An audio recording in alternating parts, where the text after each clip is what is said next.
It all started with a casual conversation over drinks on of those nights where the air feels electric, where every glance carries something unsaid. I was at a high-end lounge in downtown LA, surrounded by laughter, expensive cocktails, and the hum of smooth jazz. Then I met them, Adam and Julian, two men who couldn't be more different, yet equally captivating. Adam had that rugged, masculine charm, broad shoulders, a confident smirk, and an effortless way of making a woman feel like the only person in the room.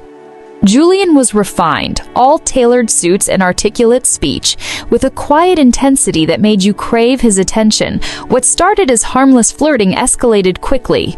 Drinks turned into whispers, whispers into hands brushing, and before I knew it, we were in the back of Julian's sleek black car, heading to his penthouse.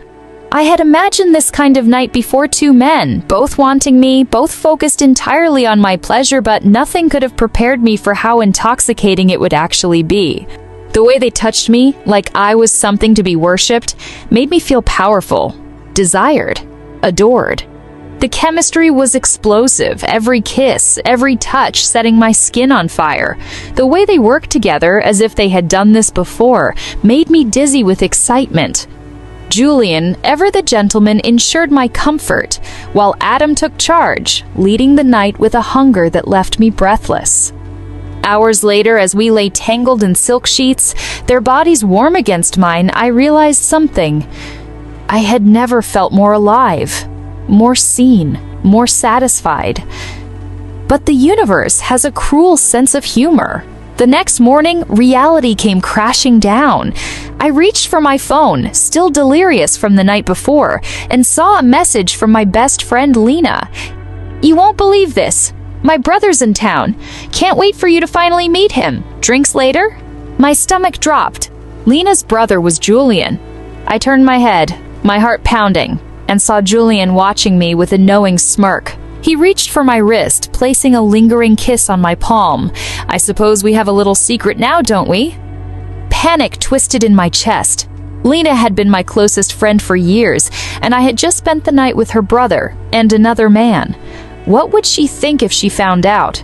Would she ever speak to me again? I had always been her responsible, classy friend, the one she turned to for advice. And then there was Adam. He was watching me too, his expression unreadable. "Relax," he murmured. "It's not like we did anything wrong."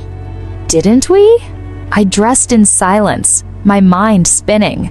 Julian and Adam watched me, clearly amused by my inner turmoil.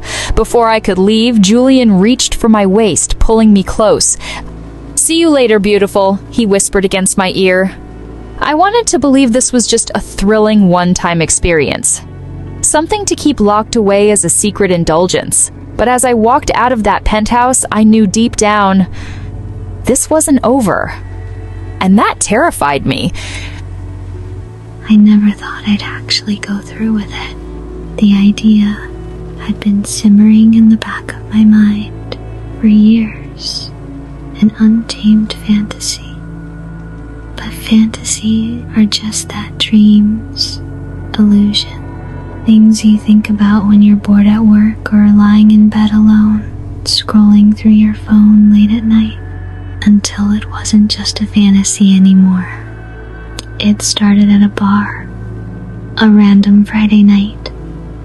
I was sipping my drink, enjoying the music, and pretending I wasn't scanning the room for something or someone interesting. Then I saw them. Two men. Not just any men. They were magnetic. One had the kind of face that made you do a double take, strong jawline, piercing eyes, the air of someone who was used to being in control. The other was softer, a smirk playing on his lips, eyes that danced with mischief. They weren't together, at least not in the way I first assumed, but they noticed me, and I noticed them noticing me. It started with a conversation, a slow pull, a buildup of tension, flirtation that turned into something heavier. They played off each other, effortlessly, one teasing, the other smooth and calculated. I found myself laughing, leaning in, matching their energy. Then, a whispered suggestion. I should have hesitated, should have thought about it, considered the consequences, weighed the risks. But for once, I didn't. I didn't let the little voice in my head tell me to play it safe. So, I said yes. The hotel was 5 minutes away. The elevator ride felt like an eternity, the air thick with anticipation. I remember the way their hands felt on me, the way their voices sent shivers down my spine. The moment the door shut behind us, there was no turning back. It wasn't just physical, it was electric. It was two forces working together, feeding off my pleasure, heightening it, stretching it out until I couldn't tell where one ended and the other began. They were attentive, skilled, completely in sync. And me? I was in heaven, but here's where things took a turn. The next morning, reality hit. I woke up, tangled between them, my body aching in the best way, my mind still spinning. And then my phone buzzed. A message from my ex, the one who broke my heart. The one who told me I was too much. The one who always made me feel like my desires were something to be ashamed of. He wrote, "Saw you last night. Guess you finally found someone who can handle you." My stomach dropped. Had he been at the bar? Had he followed me? Watched me leave?